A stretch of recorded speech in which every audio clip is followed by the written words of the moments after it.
Industrial Revolution. The birth of feminism. New historical developments are, by definition, initiated by those societies that are the most progressive in their time. It was mostly in English-speaking countries, and to an extent in Scandinavia, that feminine self-consciousness first manifested itself.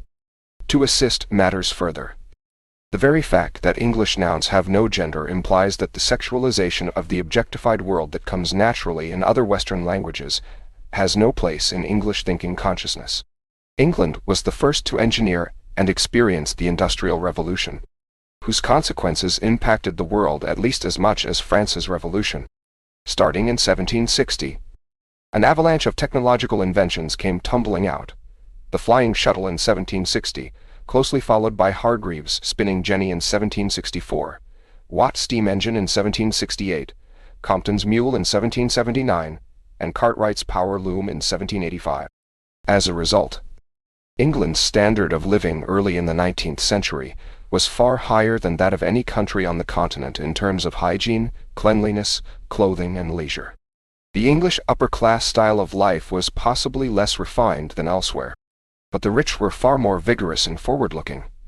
Their houses were less elegantly furnished than French houses, but their plumbing was better. At the fall of Napoleon, London was lighted entirely by gas. Nowhere on the continent was the postal service as prompt and reliable. Not since Roman times had roads been kept in such good repair. Iron was already in much greater use in Britain than abroad, and in the century's first decade.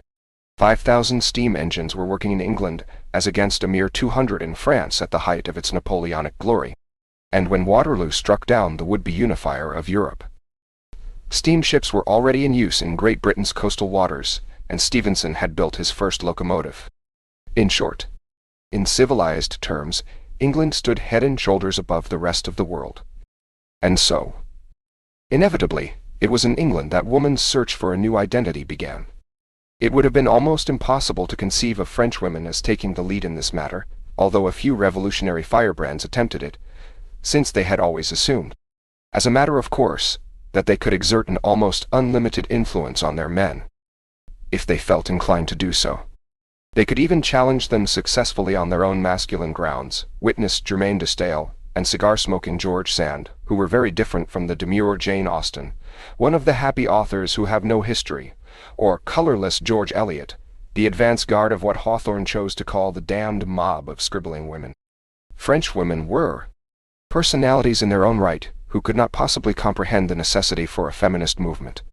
George Sand, who had long pondered on the relations between the sexes, never even came close to advocating political equality for her sex, convinced as she was that public life was simply not compatible with motherhood. She lived as a man yet remained quite conscious of the ineradicable difference, merely complaining about the rather contemptuous attitude of the men of her time toward the fair sex in general. In the twilight of her life, she commented that women differ from men, that heart and intellect are subject to the laws of sex, I do not doubt. But ought this difference, so essential to the general harmony of things, constitute a moral inferiority? She was undoubtedly troubled by a certain awareness of her sex's social inferiority, something that would not have occurred to her had she lived 2 or 3 generations earlier.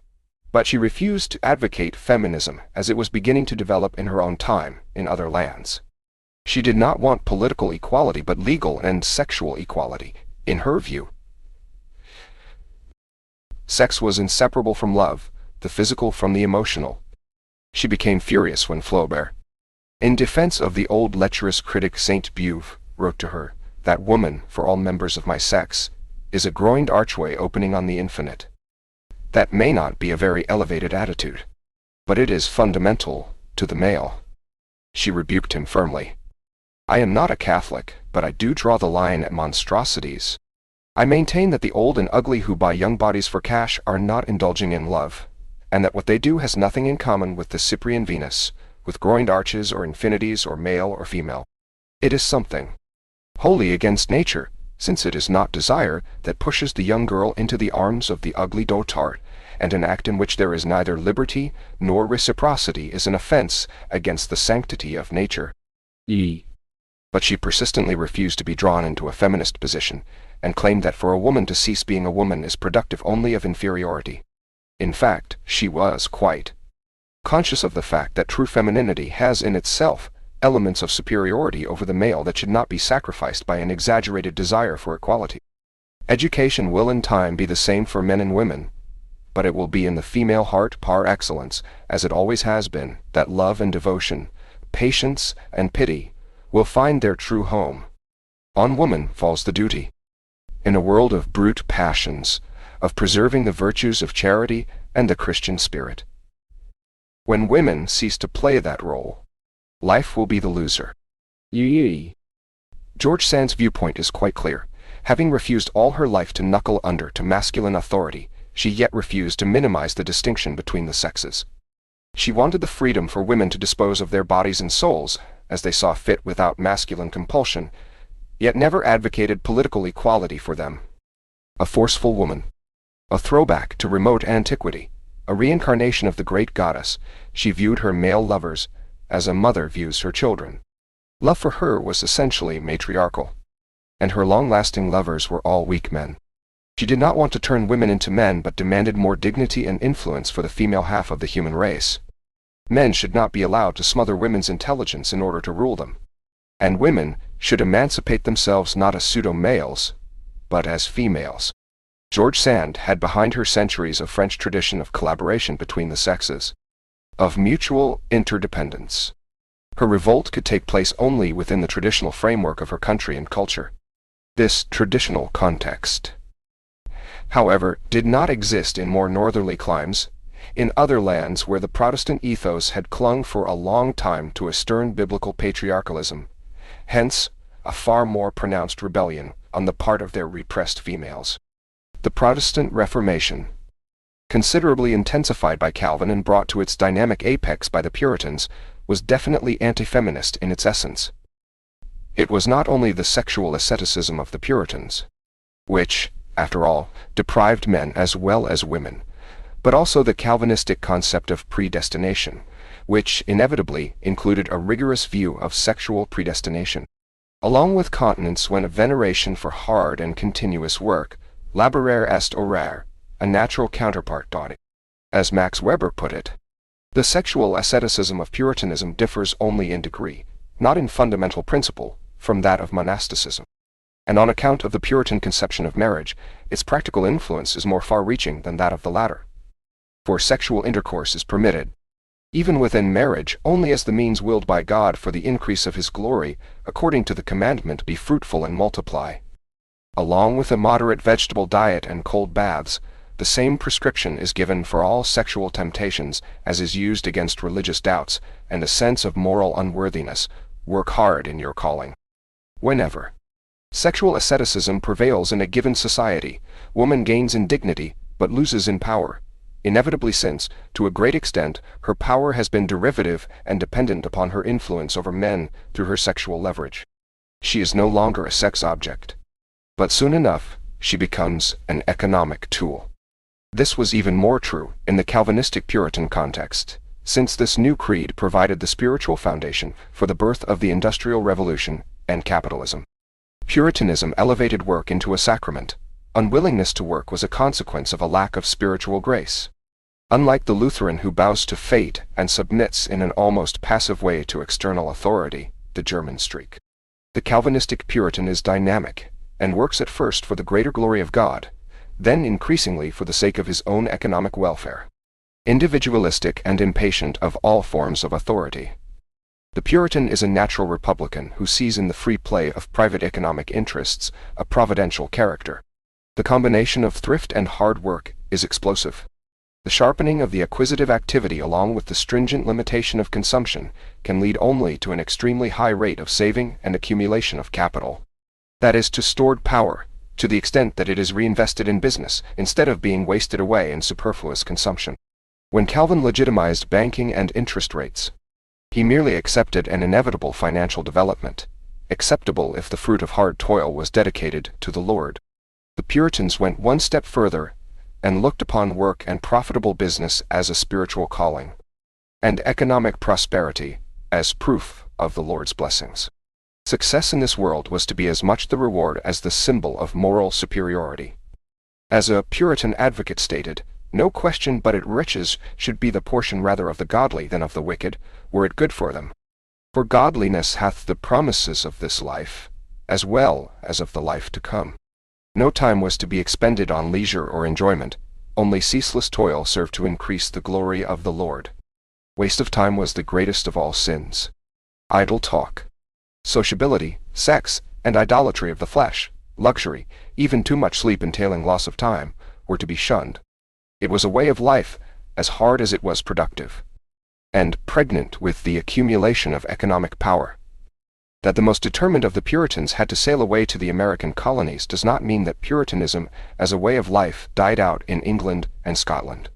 To a greater or lesser extent, it pervaded British, Dutch, and French Huguenot social customs and way of life, both in respect to sex and to business.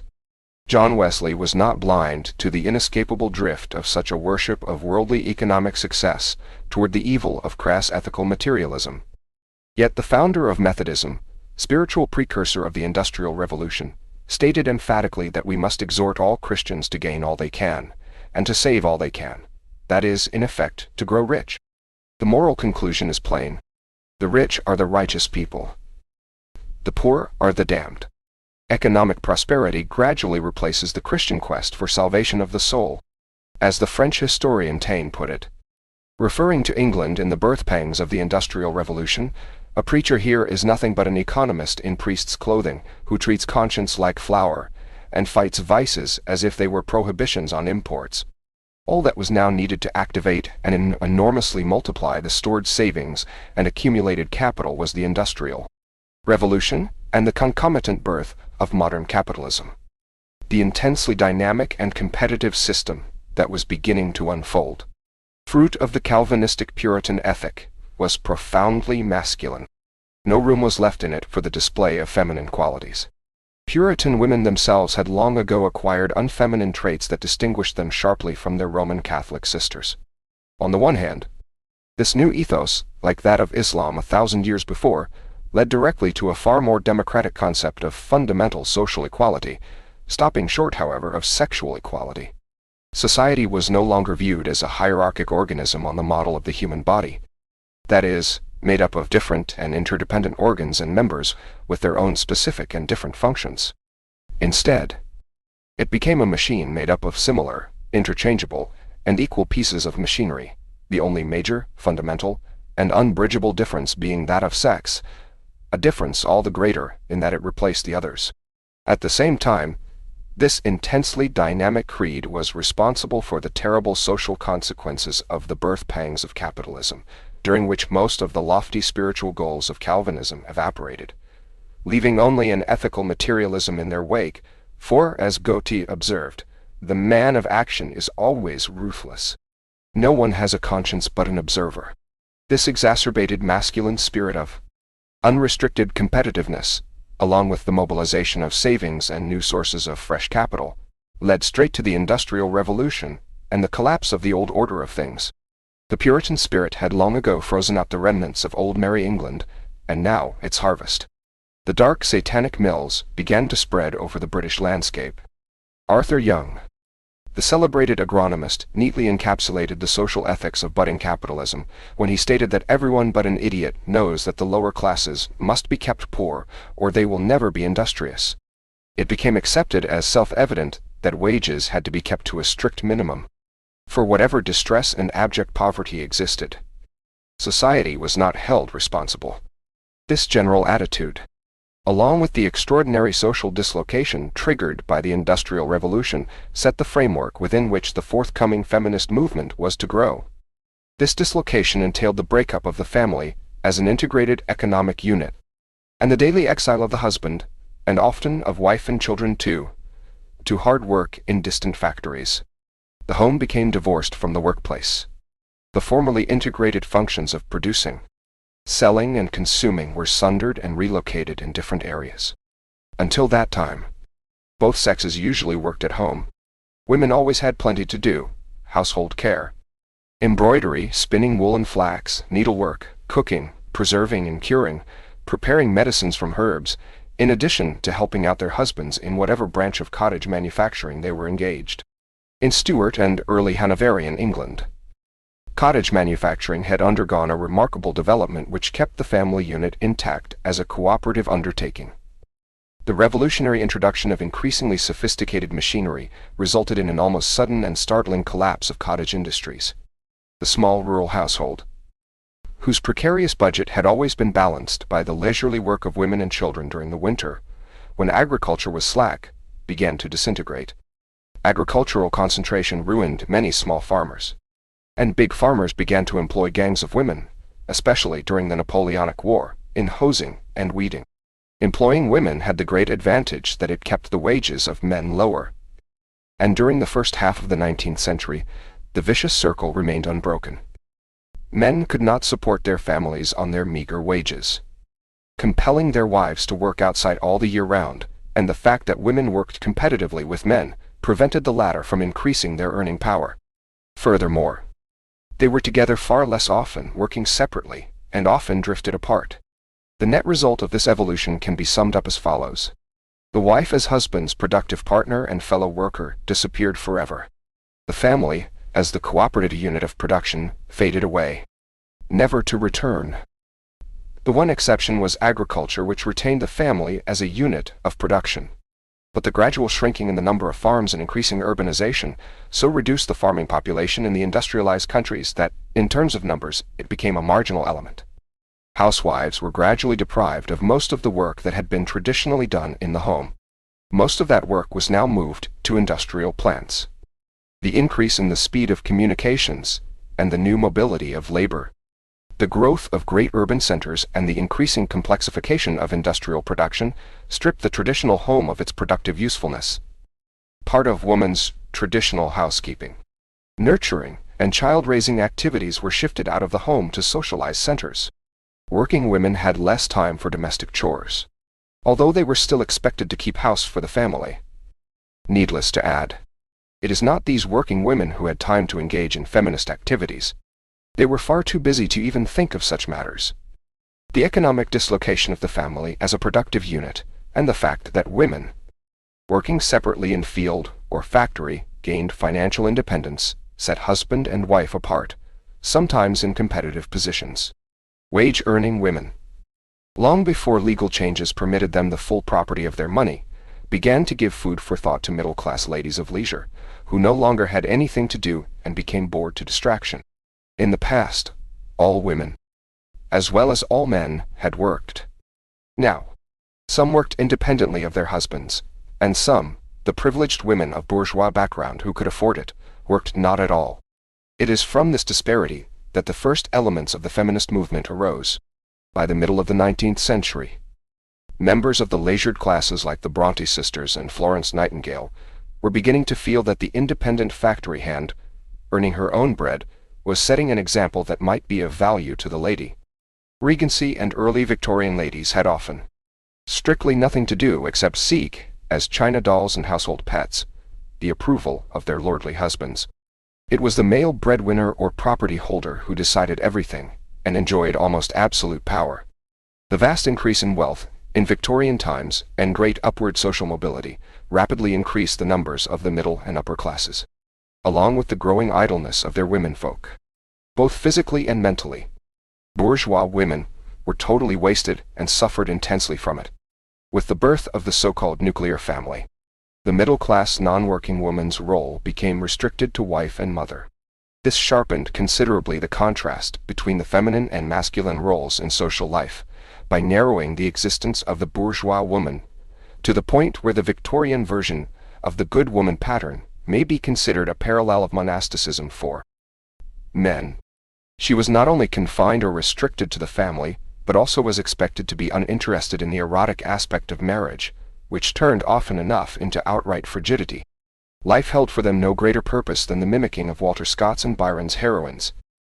The upper-class woman was being devitalized and cut off from life and its interests, as a result of the increasing wealth of her menfolk and the more artificial conditions of modern life.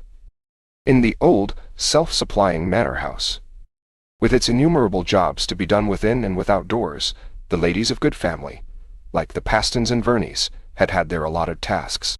But now it became the hallmark of a lady to be idle. Nay. This was an entirely new departure in historical terms, the idea of one sex being entirely supported by the other. This strange masculine aberration that required that women be useless, mere consumers of the goods men produced. Even rich farmers' wives began to consider that it was unladylike to work. The new bourgeois mentality of the rising middle classes began to look upon the idle wife as a badge of social success. The new status symbol, very much as Purdah, the seclusion of Oriental women, had become a status symbol of social superiority, regardless of the harm it inflicted on Muslim society. In other words, the new bourgeois woman produced by the Industrial Revolution was induced or compelled to sacrifice her natural femaleness, which has proverbially included hard work in any society, for an artificial femininity defined by the new canons of industrial society. The Victorian concept was that man's work alone should support the family, and that there could not be two breadwinners. This was good only for the lower classes. The middle-class wife's pride and self-respect depended upon the status he achieved or inherited, not upon her own autonomous one, since her autonomous usefulness had been taken away from her. Since, from time immemorial, idleness is the mother of all evils, a sense of profound dissatisfaction began to creep into the minds of these women who had plenty of time to think about their condition and the purposelessness of their lives. To compound the social malaise, the Industrial Revolution worked against the status of women in another respect. They lost out on property rights.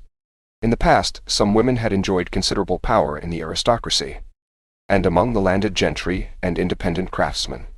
In the new types of investments in industry, commerce, and business generally, they found themselves squeezed out in an exclusively masculine world, which they barely understood, and into which they were no longer invited as legitimate partners. Their dissatisfaction grew in unsettled political environment, which fostered the claims of the rights of man, the exaltation of the common man, and the steady drive toward increasing social equality. Budding feminism became a camp follower of all these movements and adapted its methods and tactics to theirs, often finding justification in male social protests for their own protestations.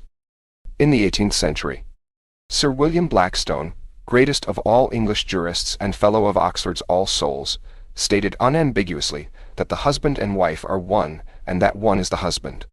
Biblical tradition and common law had relegated woman to a state of wardship that left her little or no power, no control at all over her property, liability to husbandly beatings sanctioned by custom, inability to sue alone in the courts, and the impossibility of leaving the home without facing the risk of being treated almost like a runaway slave. In the rare instances when divorce was permissible, she jeopardized everything: home, children, and property, both in England and in the colonies. Where Blackstone's prestige was even higher than in his own country, wives were deprived of almost all rights. In the United States, it was easy to get rid of a troublesome wife by having her committed to an insane asylum. Witness the case of a Massachusetts state senator's wife. Education, an essential lever of power, was almost completely denied to English and American women of this period. In England, girls' secondary education was largely non-existent, while all the resources of the parents were devoted to paying for the boys' expensive boarding schools. Ladies were far more ignorant than they had been in Elizabethan times. Most of them were taught to read, write, and sew by their mothers. Jonathan Swift commented that not one gentleman's daughter in 1,000 should be brought to read her own natural tongue, or be judge of the easiest books that are written in it. Men were conscious of this educational disparity between the sexes, but often defended it as essential to the maintenance of wives in proper subjection. In the United States, it was only when Emma H. Willard, an ardent feminist and self-educated schoolteacher, opened the Troy Female Seminary in 1821 that proper high school education for American women began. An audacious move. Indeed, it sought to initiate girls in men's subjects such as science, mathematics, and philosophy, which until then were thought to be too severe for women's delicate brains and would deprive them of their charm and refinement. In short, in English-speaking countries where women's power and influence had always been greatly inferior to those of their sisters in pre-revolutionary France, and where the social dislocation of the Industrial Revolution started earlier, much earlier in England than in America, conditions were ripe for a feminist revolt. Mary Wollstonecraft pioneered when she brought out her works late in the 18th century. But decades went by before they began to have an impact, and that impact was swifter and greater in the United States than in England. There was good reason for this. A certain amount of feminine emancipation had become a tradition on America's mobile and constantly shifting frontier, largely because of the scarcity of females and their all-important economic role in these exceptionally rough surroundings. As a result, frontier women's social status was always higher than that allowed by common law in more settled areas. Married women often enjoyed the right to make contracts and sue in the courts, or receive land grants as heads of families, and were always favored by judges who defended them against personal abuse, enforced conjugal rights, and recalled runaway husbands, rights and privileges unheard of in the American East or in England. Yet frontier spirit and customs sometimes found their way east, and gave to men-women relations in America a distinctive imprint that began to differentiate them from the British. Early in the 19th century, Alexis de Tocqueville shrewdly observed the vast difference in status between unmarried girls and married women, which put a peculiar stamp on American feminism and its connection with a weaker family structure. He stated that nowhere are young women surrendered so early or so completely to their own guidance, and continued, long before an American girl arrives at the marriageable age, her emancipation from maternal control begins. She has scarcely ceased to be a child when she already thinks for herself and acts on her own impulses. An American girl scarcely ever displays that virginal softness in the midst of young desires, or that innocent and ingenuous grace, which usually attends the European woman in the transition from girlhood to youth. It is rare that an American woman, at any age, displays childish timidity or ignorance, like the young women of Europe. She seeks to please, but she knows precisely the cost of pleasing. If she does not abandon herself to evil, at least she knows that it exists. She is remarkable rather for purity of manners than for chastity of mind. To an extent, the American girl's early emancipation merely paralleled that of her brothers, and rather than being a specific training for girls, it reflected the early emancipation of American children of both sexes. De Tocqueville added, in America, the independence of woman is irrecoverably lost in the bonds of matrimony. If an unmarried woman is less constrained there than elsewhere, a wife is subjected to stricter obligations. The former makes her father's house an abode of freedom and of pleasure. The latter lives in the home of her husband as if it were a cloister. Yet these two different conditions of life are perhaps not so contrary as may be supposed, and it is natural that the American woman should pass through the one to arrive at the other. Religious communities and trading nations entertain peculiarly serious notions of marriage. The former consider the regularity of woman's life as the best pledge and most certain sign of the purity of her morals. The latter regard it as the highest security for the order and prosperity of the household.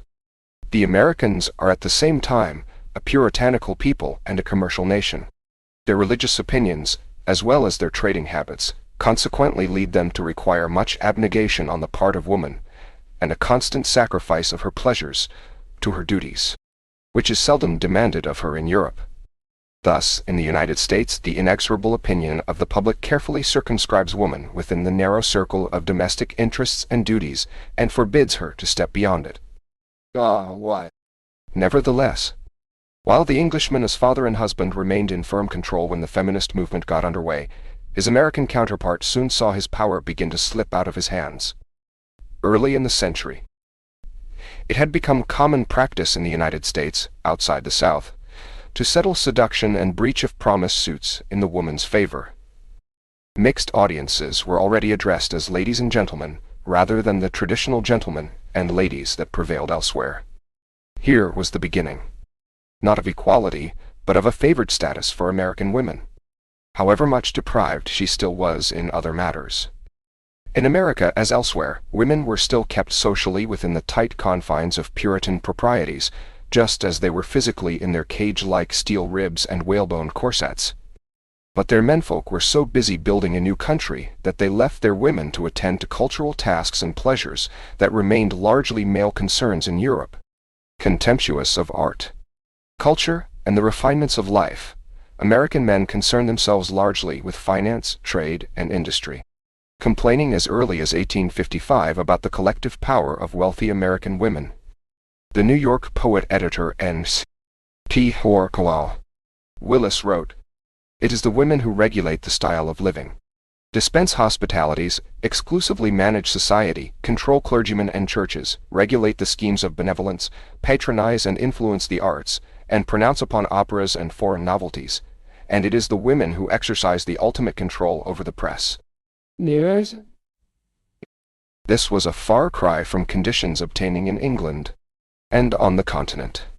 Furthermore, one could see that the Puritan society was steadily transforming itself, in one respect at least. The old, frugal, ascetic Puritanism was undergoing a metamorphosis. For men, work, competition, and success were still uppermost, but women were beginning to revolt against the traditional asceticism and frugality. The United States was fast becoming a country dominated by eager consumers, that is, largely by women. One of the great badges of worldly success for men became their ability to provide their wives with spending money. In Europe, money was preferably spent on mistresses. Protestant doctrine had always exalted the married estate, a prescribed satisfaction for irrational heat. As Milton put it, along with business life, and did not tolerate adultery, except in the slave-owning South. This premium put on marriage implied that male bachelors were almost as despised as female spinsters, entailing a considerable social pressure on all men to marry early and provide for a family. Inevitably, American wives began to benefit from the vast increase in wealth provided by America's rapid economic expansion. Men worked hard and women began to consume equally hard. The Victorian age, the feminist movement was essentially a middle-class one, a reflection of the swiftly rising standard of living of a substantial part of Western society, and of the new, unnatural idleness of middle-class women. It developed in England and America along somewhat parallel lines, with many personal contacts established between feminists on both sides of the Atlantic. Things were different elsewhere. After the French Revolution, France fell under the sway of the Code Napoleon, the most advanced and comprehensive legal monument of the times, but regressive as far as women's rights were concerned. French women were legally better off in the 18th century than in the 19th. Along with the metric system, the Code Napoleon swept most of the civilized world, and firmly implanted the idea of the wife's subordination to her husband and total obedience to his wishes. She was compelled to live in the domicile of his choice, and follow him wherever he chose to reside. She could not dispose of her personal estate without his permission. In case of divorce, the husband kept the children. In case of adultery, the husband's only punishment was to be forbidden to marry his mistress, which came as a great relief to many guilty husbands. But if the wife was the guilty party, she could be jailed for a period lasting from 3 months to 2 years.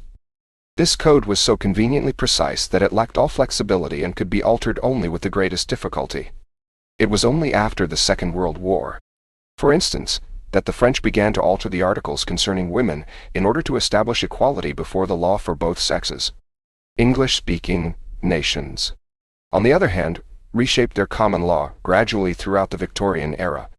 It was through this remodeling that the feminist movement began to acquire its momentum. Witness New York State's Married Women's Property Act of 1848, which led straight to the first Women's Rights Convention and the official birth of a feminist movement in America. Differences between the two major Anglo-Saxon movements reflected the disparity in their social structures. The more sharply defined social hierarchy in England in contrast with the greater drive toward democratic equality in the United States.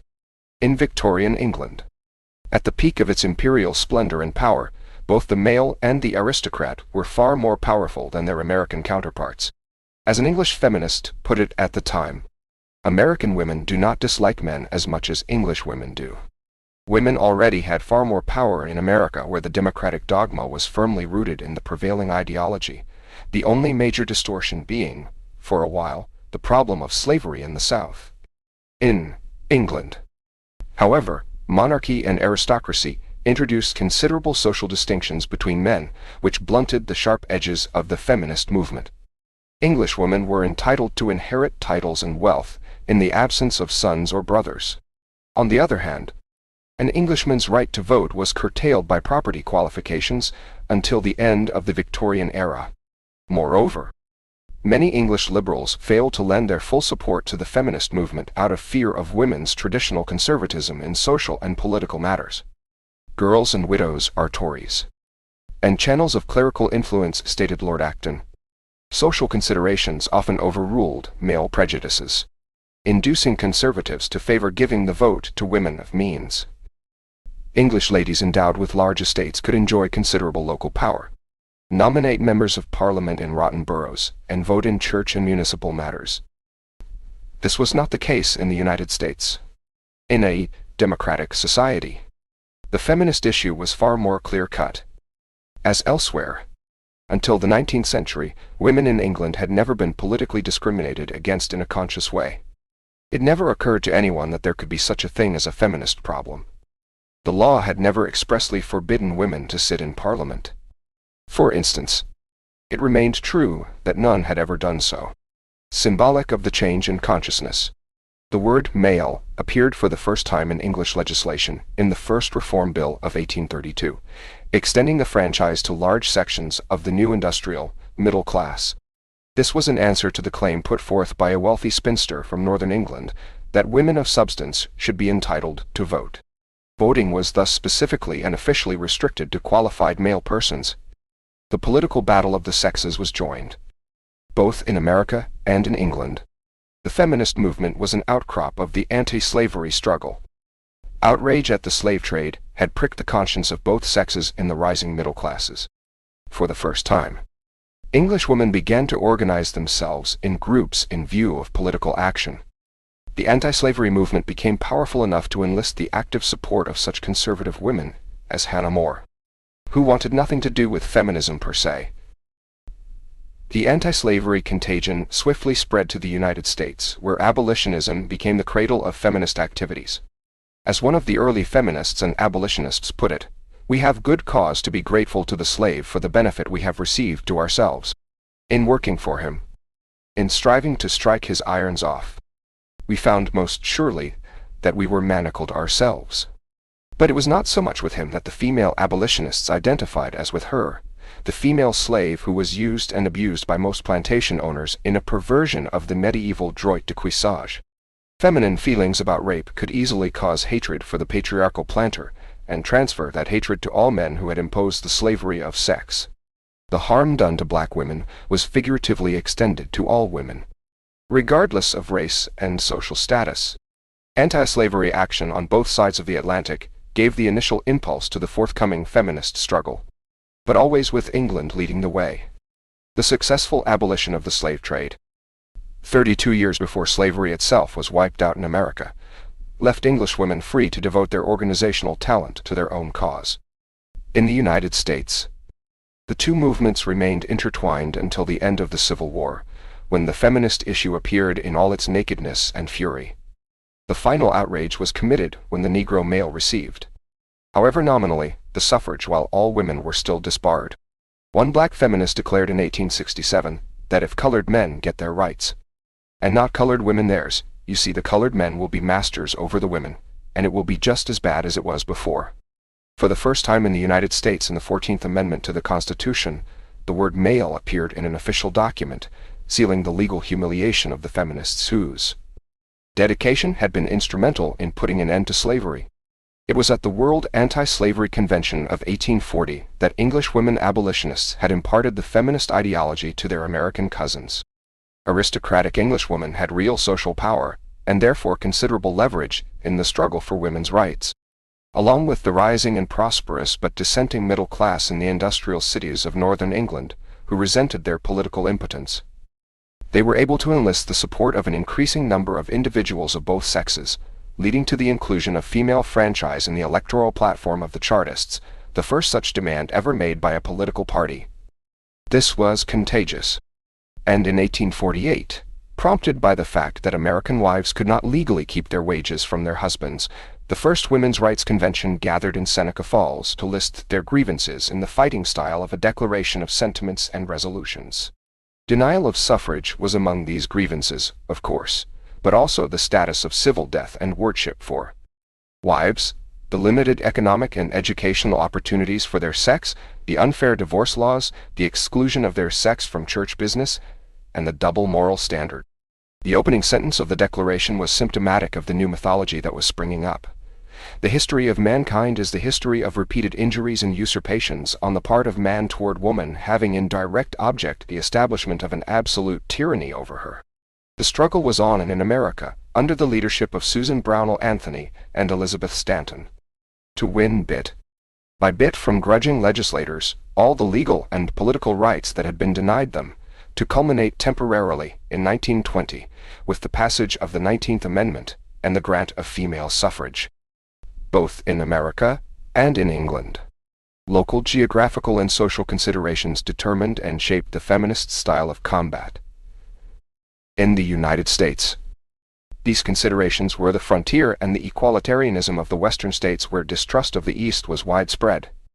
In England, the determining feature was the rapidly industrializing North, centered around London-hating Manchester, now the second city in the land, industrial, wealthy, Puritan, and proud. It was in Manchester that the first female suffrage organizations saw the light of day. Shortly before the first Women's Rights Convention in America. From Manchester, these organizations spread to Bristol, London, and Edinburgh, and fused into a national movement before any suffrage organization was founded in the United States. It should, of course, be kept in mind that England was already largely industrialized and urbanized, while the United States was still mostly made up of small towns and rural communities. England was geographically compact. America extremely decentralized, with its populated centers widely scattered over an enormous continental spread. In one area of the United States, the South, women received special treatment. Here the planters still worshipped the sheltered female in Victorian bourgeois fashion rather than the ancient aristocratic one. Southern women, although they had wills of their own, were also household pets, high-ranking members of an oriental harem, rather than companions for their profligate husbands. Plantation patriarchalism set up the cult of pure Southern womanhood, and in later, post-Civil War times, used it as an excuse for the countless lynchings of Negro males.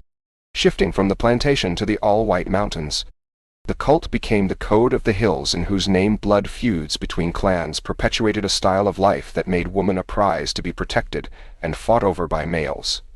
As already noted, the changing impact of mere words is an important clue to changing psychology. The second reform bill that granted the franchise to lower segments of the English middle class dropped the expression male person and substituted man, while the American legislators adopted male in their turn. With prescience, John Stuart Mill suggested substituting person for both these expressions, thus including both females and males in the reform bills, but he soon lost his seat in Parliament and his advice was discarded. At any rate, the debate over the second reform bill fired the imagination of Lydia Becker, destined to become England's leading feminist. There are three sexes: male, female, and Lydia Becker, as the saying went. She founded the Manchester Women's Suffrage Committee and struggled 20 years through her mouthpiece, the Woman Suffrage Journal. Thanks largely to her, year after year, the House of Commons debated woman's suffrage, and 3 times granted a majority of its votes to a bill enfranchising propertied women, to no avail because of the indifference of the British government. The irony of the situation was that England was ruled by a woman, and that the feminist cause had no greater opponent than Queen Victoria. When the influential Lady Amberley demanded the vote for women, Her Majesty was so outraged that she made her feelings known in the following terms: "The Queen is most anxious to enlist everyone who can speak or write or join in checking that mad, wicked folly of woman's rights with all its attendant horrors, on which her poor feeble sex is bent, forgetting every sense of womanly feeling and propriety. Lady Amberley ought to get a good whipping." Feminine jealousy and rivalry have always been, and are likely to remain, the bane of every feminist movement. Again, the problem has never been whether sisterhood is powerful, but whether it exists at all. As Schopenhauer pointedly, if unkindly, expressed it, the natural feeling between men is mere indifference, but between women it is actual enmity. The reason of this is that trade jealousy, odium figulinum, which in the case of man does not go beyond the confines of their particular pursuit, but with women embraces the whole sex, since they have only one kind of business. Even when they meet in the street, women look at one another like Guelphs and Ghibellines. While Queen Victoria was expressing the undoubted sentiment of a majority of the English population of both sexes, she also, along with all other female rulers in history, much preferred ruling an exclusively male society to having to contend with the dangerous wiles of her own poor feeble sex. She undoubtedly had some influence on both Disraeli and Gladstone, and spurred the latter in his implacable hostility to all the suffragist bills introduced in Parliament. But the progress of the movement could not be stopped. English women could already vote in local elections and were becoming increasingly politically minded, far more so than American women. In spite of differences in timing on both sides of the ocean, the feminist movement at the end of the 19th century had remained what it was at its inception, a middle-class phenomenon whose exponents were anything but revolutionary. The leading feminists in both countries wanted merely limited suffrage for middle-class women of means. With the assistance of dedicated religious associations, they wanted to improve social conditions. They had begun their training in the anti-slavery struggle. They went on to fight for temperance. What they profoundly believed was that women's suffrage would increase the decent vote in society and wrest political power from the hands of immoral, power-hungry male politicians. They definitely believed that they could better uphold the values of civilization than their male counterparts, although they rarely stated this in so many words. In the meantime, their increasingly spectacular methods amazed, and often shocked, Victorian society.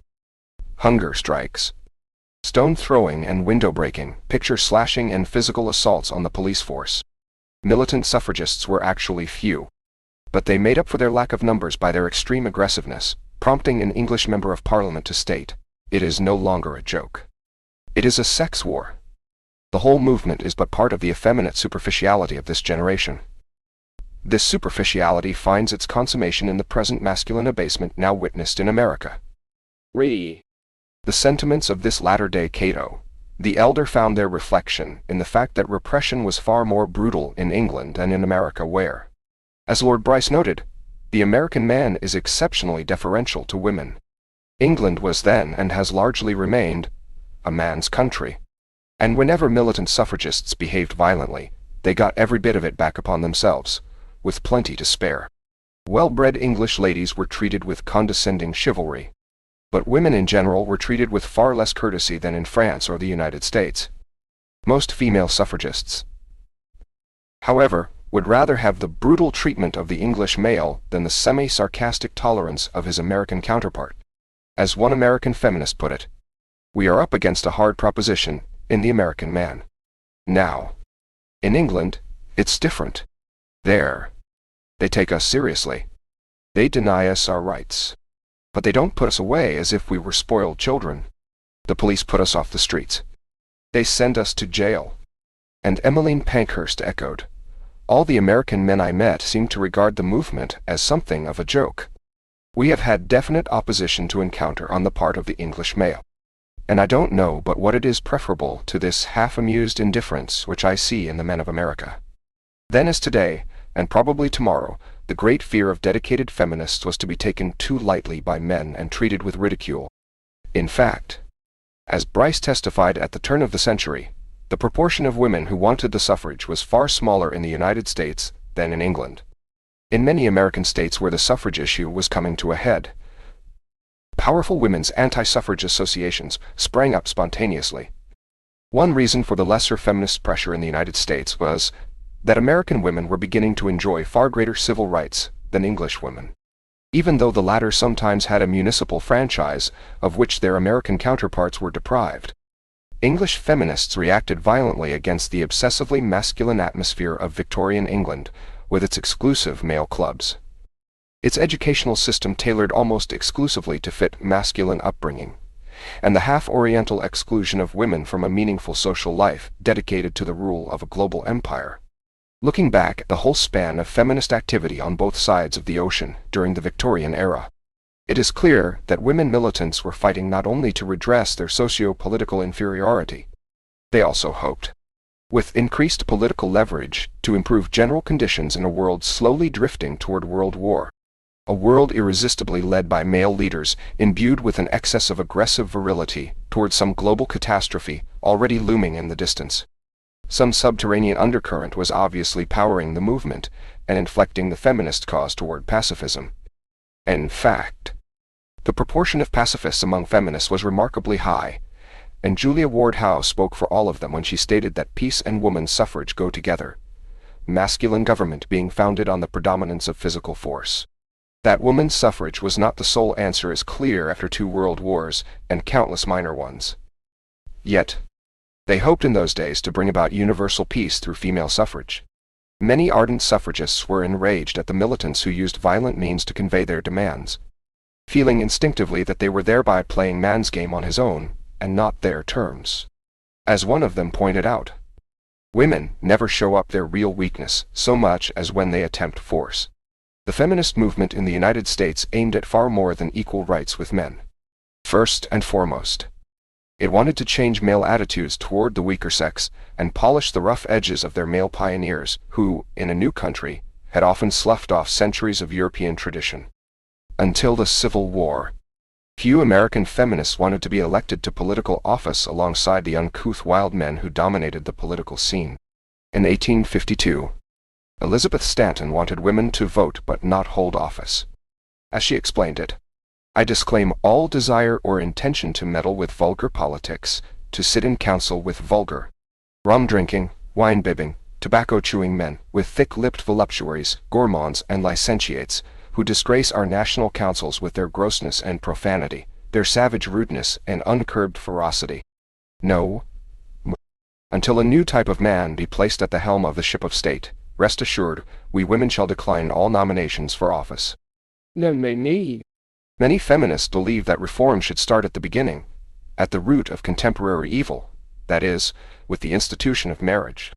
The same Elizabeth Stanton, less cautious than her colleagues Susan B. He, Anthony, and Lucy Stone, stated emphatically, "The right idea of marriage is at the foundation of all reforms.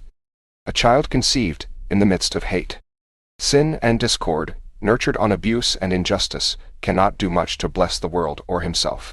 Man in his lust has regulated this whole question of sexual intercourse long enough. Let the mother of mankind, whose prerogative it is to set bounds to his indulgence, rouse up and give this whole matter a thorough, fearless examination." Unlike her colleagues, she was imbued with the idea of a latent war between the sexes. Far more important than the denial of political rights was the fact that the man-made law gave rights to the husband over his wife's body, children, and estate. It was largely through her ceaseless campaigning that marriage and divorce laws were progressively liberalized. Almost as important, and far more difficult to achieve, was the physical emancipation of women from the constrictions of the whalebone corsets in which they had been imprisoned for almost a century. Women had become status symbols whose mere appearance had to indicate that they were women of leisure. The dress of women, as Thorstein Veblen pointed out, went even farther than that of men in the way of demonstrating the wearer's abstinence from productive employment.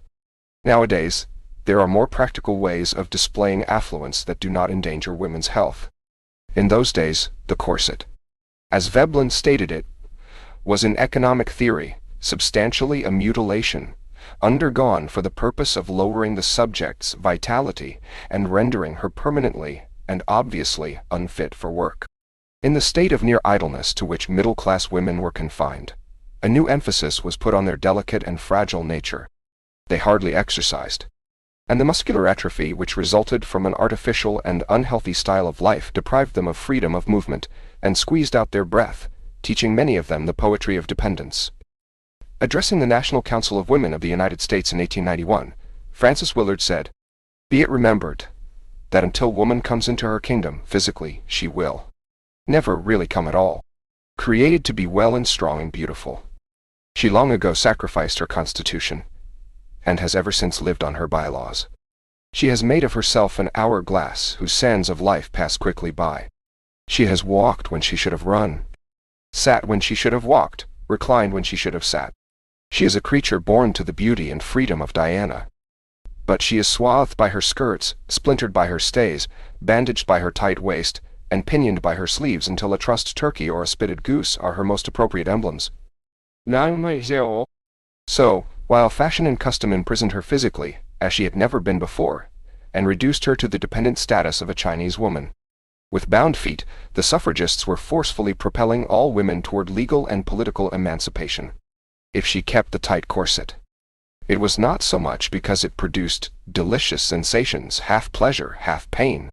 It was the inveterate snobbishness of the times that made these female sufferers feel more ladylike than those healthy female bodies that had to work all day long, unfettered by cage ribs, squeezed feet, and cramped livers.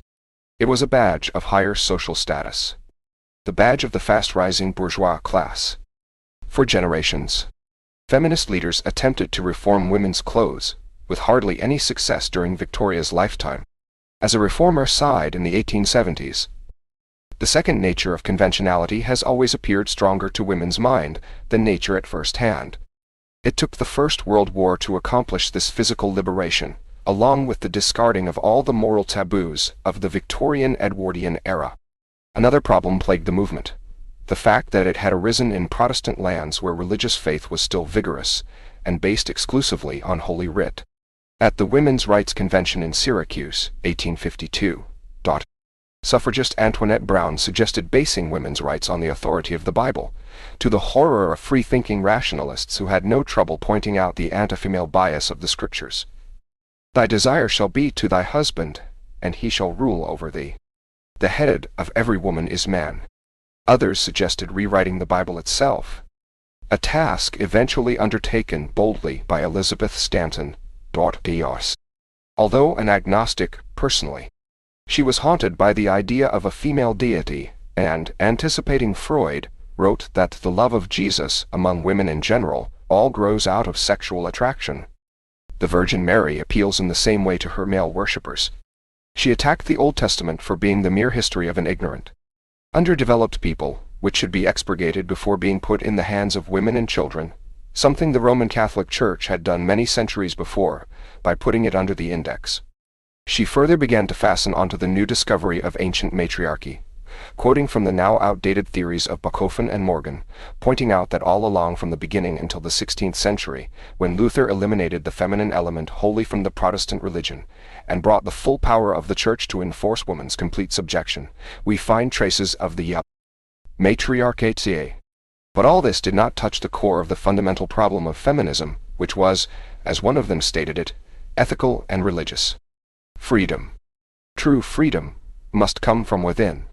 The fact that women's suffragist leaders were overwhelmingly Protestant meant that the movement was affected by the controversy introduced by Darwin and his adherents. Feminists quoted him gingerly since they realized that Darwinism and natural selection did not appear to operate in their favor. While it destroyed the moral authority of biblical patriarchalism, it replaced it with another male-oriented credo that made woman simply a lesser man, weaker in body and mind, an affectionate and docile animal of inferior grade. That there is any aim in the distinction between the sexes, beyond the perpetuation of the race, is nowhere recognized by them. In fact, Darwinism merely dressed up the dethroned biblical patriarchalism in a new scientific, and therefore that much more dangerous affirmation of nature-imposed male supremacy. Caught in the welter of intellectual contradictions generated by fast-multiplying scientific discoveries, feminism found it impossible to elaborate a consistent doctrine. But it did spark some interesting offshoots. For instance, the problem of woman's place in religion was solved at one stroke for her followers by Mary Baker Eddy when she founded her church, Christian Science, which is hardly Christian and completely non-scientific, aims at achieving moral excellence by simply ignoring inconvenient facts, however scientifically established, that do not fit into its theological framework. Founded by an outstanding woman, this was, of course, an ideal religion for women, freeing them from fear of illness through blind faith and providing an outlet for religious requirements not available in other, male-dominated, and sterner churches. Mary Baker Eddy had little doubt as to her role and importance. She was a godlike woman, God-anointed. Jesus Christ, she conceded, was a godlike man but hardly superior to herself. Often enough, Mother Mary claimed for herself part of the worship granted by Roman Catholics to the Virgin. This was undoing Luther and Calvin with a vengeance. Other problems impinged on American feminism. Biological progress appeared to have disclosed that the first manifestation of life is feminine.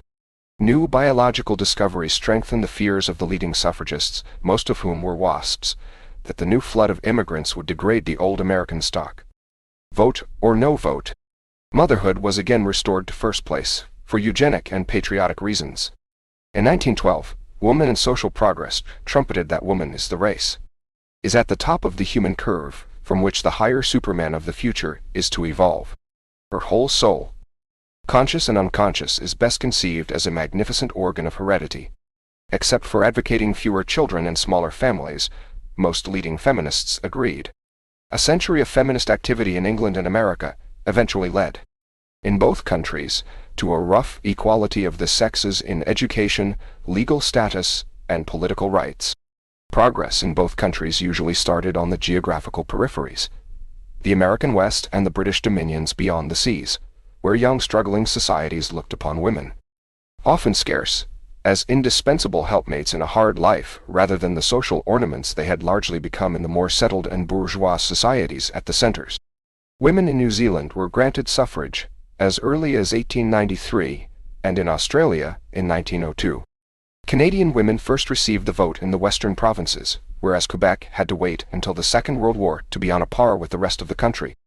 The same development took place in the United States. By the end of the 19th century, Wyoming, Colorado, Utah, and Idaho had granted the vote to women. More states might already have adopted woman suffrage by then, if it had not been for the fear that women were all more inclined toward temperance and would vote dry, rather than anti-feminism. It was the male fear of not being able to hit the bottle that retarded the process. California turned down female suffrage in 1896 for precisely this reason. Political equality would have been meaningless if woman's legal status had not improved and kept pace with political progress. American women reached legal equality sooner than British women, who had to wait until the Married Woman's Property Act of 1870 to be released from financial bondage to their husbands if they had any property of their own. A second act in 1882 completed the first one and emancipated them completely. Remarkable progress considering that common law had completely disallowed property rights to wives, except upper-class women who had been protected since the time of Henry V by the Chancery Courts. Most of the rights granted by these British acts had already been secured by American women as early as 1848.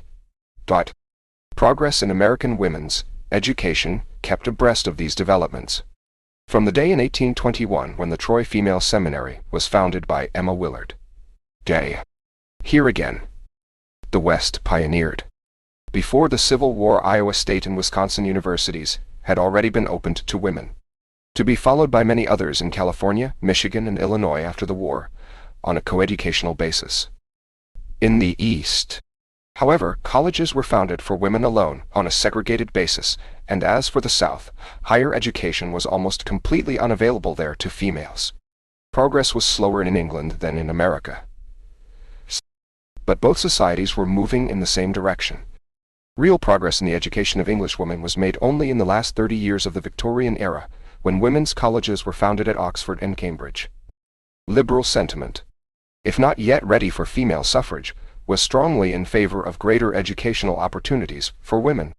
Thomas Huxley, for instance, was in no uncertain mood. In a letter to Sir Charles Lyell he wrote, "I am far from wishing to place any obstacles in the way of the intellectual advancement and development of women.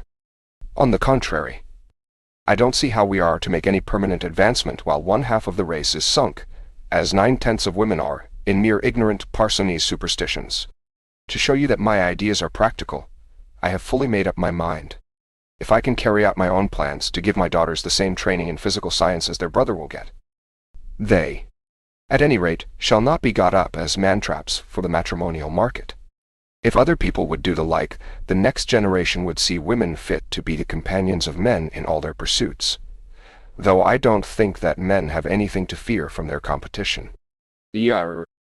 Even in a man as liberal as Thomas Huxley, there was still a touch of Victorian condescension, re-emphasized when he added at another time that nature's old Salique law will never be repealed, and no change of dynasty will be effected.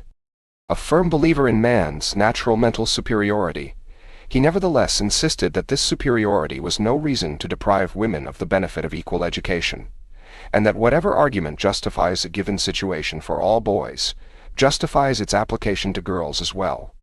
And he added, without seeing any reason to believe that women are, on the average, so strong physically, intellectually, or morally as men, I cannot shut my eyes to the fact that many women are much better endowed in all these respects than many men, and I am at a loss to understand on what grounds of justice or public policy a career which is opened to the weakest and most foolish of the male sex should be forcibly closed to women of vigor and capacity. No one went further than John Stuart Mill in giving the feminist movement its Bible when his work on the subjection of women was published in 1869. The fact that he acknowledged the strong influence of his wife, Harriet Taylor, the first political feminist and Mary Wollstonecraft's intellectual heiress, is of course of some importance. The main point, however, is that Mill was a trained philosopher and logician and a lucid thinker who expressed the feminist viewpoint with far greater persuasiveness than any woman militant, even when he was wholly unconvincing. Far more interesting than his feminist avocation, although by no means unconnected with it, was his original interest in the distinction between culture and civilization. In his Logic, Mill stated that a volume devoted to explaining what civilization is and is not does not raise so vivid a conception of it as the single expression that civilization is a different thing from cultivation. Civilization was a new word, barely a century old and ill-defined. It was used in 1812 for the assimilation of common law to civil law. That granting women full equality with men would improve the tone of morality and civilization was undoubtedly in Mill's mind, referring to the prevalent Victorian idea that women were mostly valued for their reproductive function. Mill stated that little advance can be expected in morality until the producing of large families is regarded in the same way as drunkenness or any other physical excess. Those were the days when Lord Birkenhead viewed mothers as mere conduit pipes whose physiological happenings were of importance only insofar as the welfare of the newly born was concerned. This was a truly Athenian viewpoint of the times of Pericles, against which Mill was determined to set his face. John Stuart Mill's viewpoint was the one that was going to prevail, as we know from hindsight. If one had to pick the decisive moment in English literature when feminine emancipation became a literary fact of primary importance in terms of the search for woman's new identity, we would have to settle on that product of the remote Haworth parsonage, Charlotte Bronte's Jane Eyre, a landmark in Victorian literature, inasmuch as, for the first time, here was a fictional woman confronting fictional man on equal terms. The man's woman, the masculine viewpoint which had been the only one expressed hitherto, now had to contend with the woman's woman. Jane Eyre was the first truly modern English novel in which woman feels free to rebel and to express her true feelings without reservations. For the first time, the feminine ethos came out in the open in this fictional counterpart of John Stuart Mill's treatise. In a sense, both of them announced the beginning of the end of Victorian patriarchalism. It would be inexcusable to omit, by way of intermission, a reference to one of the most unusual social experiments made in the Western world, the polygamy of the Mormons. The leaders of the Church of Jesus Christ of Latter-day Saints trekked west across the Great Plains in order to be free to enjoy polygamy away from the more conventional societies of the East and Middle West. The remarkable fact is that their austere but flourishing settlements around the Great Salt Lake attracted single women immigrants from the East Coast and even Europe, and that few of them were disappointed by living conditions among the Latter-day Saints. Women were not allowed to remain single in Mormon land, and virgins were presumed to be barred from heaven. Therefore, there were no prostitutes and no spinsters. Every plural wife had or was supposed to have a house of her own, and became a sister to the other wives of their single husband. They all felt much freer than single wives, in that they were liberated from excessive male lust, and free to raise smaller families. One woman state senator in Utah put it this way: a plural wife isn't half as much of a slave as a single wife. If her husband has 4 wives, she has 3 weeks of freedom every single month. To the famous explorer and translator of the Arabian Nights, Sir Richard Burton, we owe a fair description of the polygamy he saw at work in the City of the Saints. The Mormon household has been described by its enemies as a hell of envy, hatred, and malice. a den of murder and suicide. The same has been said of the Moslem harem. Both, I believe, suffer from the assertions of prejudice or ignorance. The temper of the new is so far superior to that of the old country, that, incredible as the statement may appear, rival wives do dwell together in amity. They know that 9/10 of the miseries of the poor in large cities arise from early and imprudent marriages, and they would rather be the 50th ceiling of Dives than the toilsome single wife of Lazarus. Another impartial observer, the French botanist Jules Remy, had no trouble interviewing many local wives, and was quite amazed when he found that the greatest approval for plural marriage came from the Mormon women. The plain fact is that, although some women left the Salt Lake area in disappointment, most defended their system and institution against the American government, and stood their ground on biblical authority. The men felt so certain that they had the allegiance of their wives that, although they were outnumbered by them 3-2, they unhesitatingly gave them the vote in 1870, a year after the Cologne Bill was introduced in Congress, making polygamy illegal in the United States. They were not disappointed. Mormon women upheld their institutions.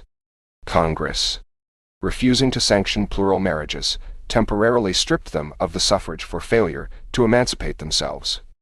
By the middle of the 19th century, something quite significant was happening in the United States that was going to widen the gap between the respective positions of American and European women.